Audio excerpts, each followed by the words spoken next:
Vengeance 2003 took place on the 27th of July at the Pepsi Center in Denver, Colorado in front of a hot crowd of 9,500 with a buy rate of 365,000 and was the first SmackDown exclusive pay-per-view. We get a fantastic opening video package. Vince was so entertaining and he dominated the video package with great voiceover. The set is pretty cool with a nice stage.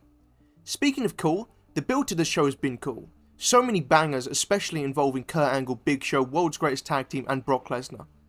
Oddly, they already have the WrestleMania 20 sign up. Match 1, United States Championship, Eddie Guerrero vs Chris Benoir. Ooh, yes. Ooh.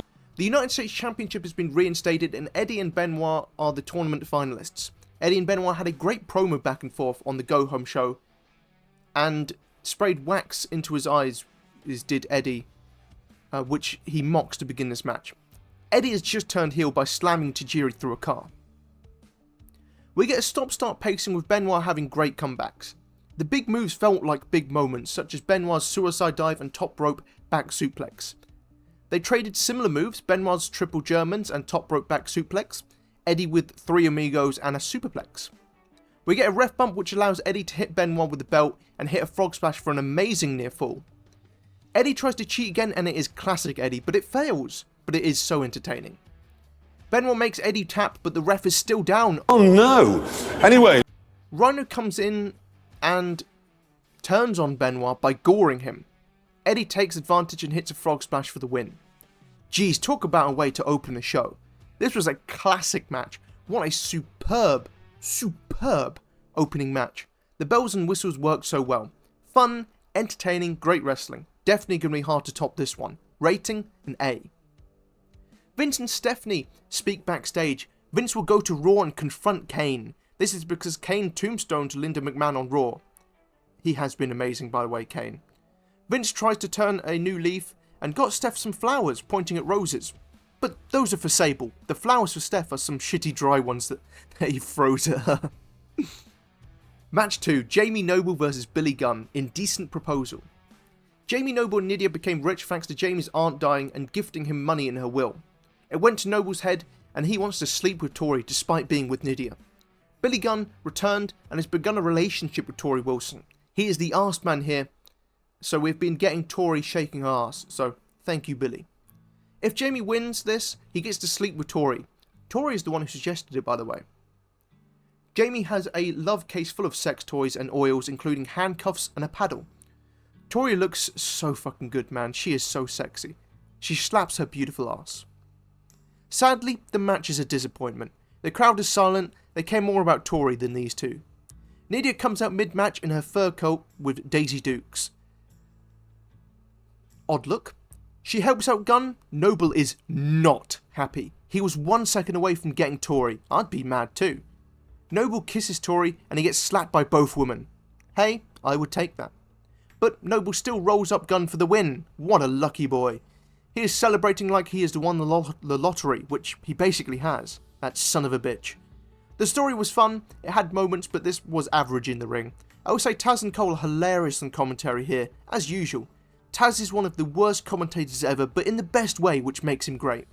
Rating, a C. Match 3, APA Invitational Barroom Brawl match. There's a lot of competitors here.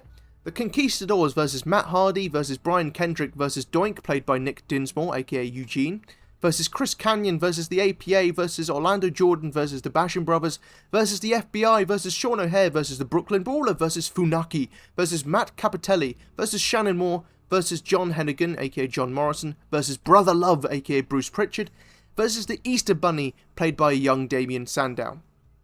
The APA returned with JBL cutting his hair short now, just before he would turn into JBL the following year. They began inviting people to this brawl, including all the wildcard contestants I named. SmackDown #1 announcer Funaki interviews him and gets invited too. We have a bar next to the stage complete with a door. Spanky is drunk dancing on the bar before the match even begins. Brother Love speaks to lead a prayer and ends by asking for forgiveness, then smashes a chair on the Conquistadors to begin the match. Set. Matt Hardy does a diving leg drop off a table, which doesn't break, so a second time it half works. Love is still there. And Ron Simmons. They smash Brother Love in the head and the APA wins. This was just a crazy brawl with a small set. Harmless, fun and unique, very enjoyable encounter. Rating a B-. Match 4, WWE Tag Team Championship, World's Greatest Tag Team versus Billy Kidman and Rey Mysterio. Team Angle is no more, now they are officially named World's Greatest Tag Team. Kidman had also returned and his friendship with Rey led to this match. This was a fast-paced, well-done tag team match with Kidman and Rey shining a lot and getting some good moments. Kidman does a springboard shooting star press to the outside in an amazing moment. He plays face in peril most of the match. Rey was the standout, his offense is so smooth and so clean. He has an insane hot tag where he begins with his springboard somersault foot stomp, just amazing. Great dramatic near falls with the crowd super behind Kidman and Rey. World's Greatest Tag Team win with an awesome double team move as Kidman is milliseconds of breaking the pin. Good finish, banger. Rating an A-. Match 5, Sable vs Stephanie McMahon in a catfight. Vince made Sable Stephanie's assistant and she is not too happy about it.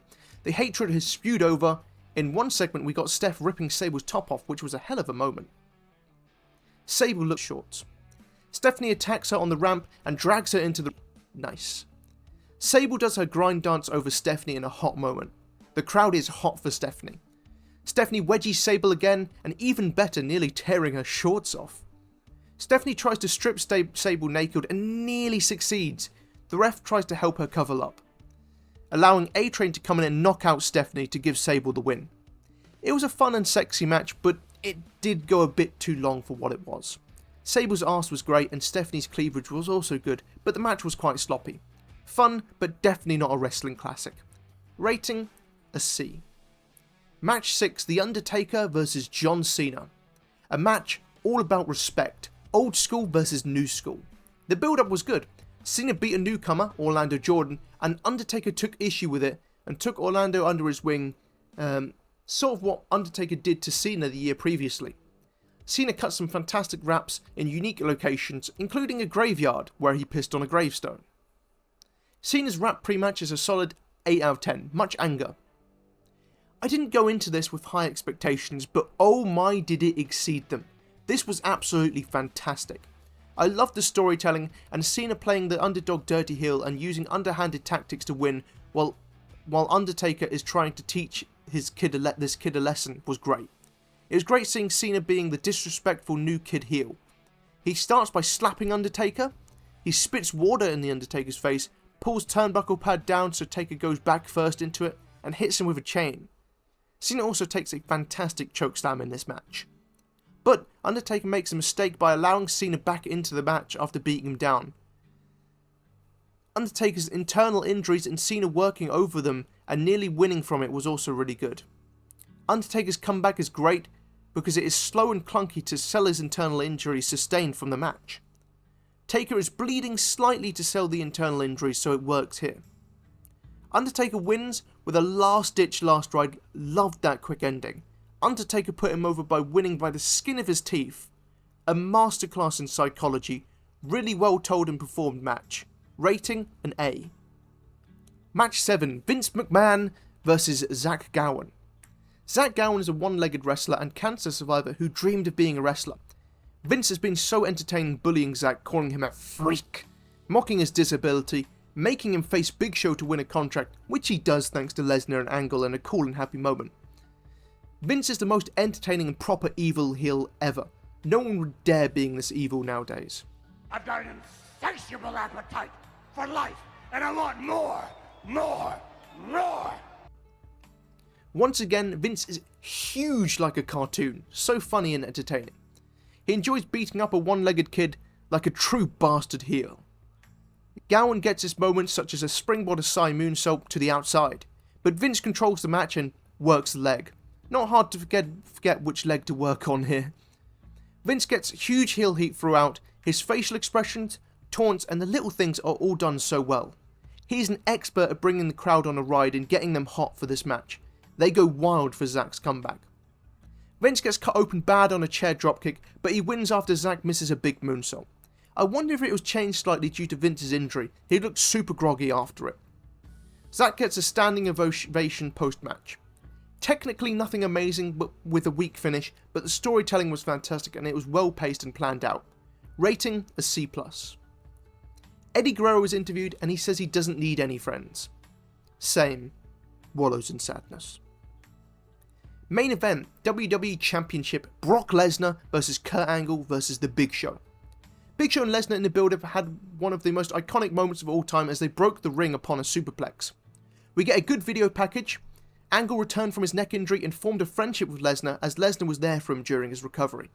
This three-way feud has had banger after banger on the build-up. All three of them have been on top form.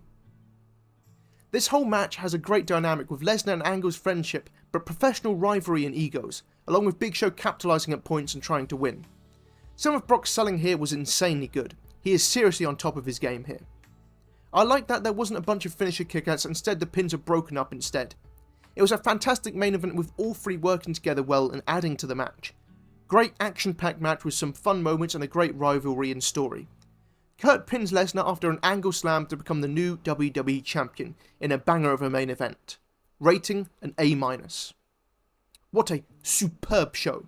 One of the best I have seen, full of absolute bangers, the best being the match of the night going to Eddie Guerrero versus Chris Benoir, although Undertaker versus Cena was very close. Both were classics, but didn't reach like top levels. The moment of the night was Kidman's shooting star press to the outside. The sexy moment of the night was Sable doing the grind over Stephanie, so hot. Tori Wilson's ass a close second on this night. But she was also involved in the weakest match, with Noble versus Gunn just being fine. MVP awards, only one person per match can get an award. It was such a good show that I am giving out 2 bronze medals, with one going to Brock Lesnar for his epic selling, and a second to Rey Mysterio for his smooth as hell offense. Silver goes to Eddie Guerrero for a big title win, his classic cheating ways and a banger of match, and gold goes to The Undertaker for a masterclass in psychology and selling and storytelling. Thank you for watching, like, comment and subscribe. I know you won't do it, but I'll say it anyways. Peace out, my brothers!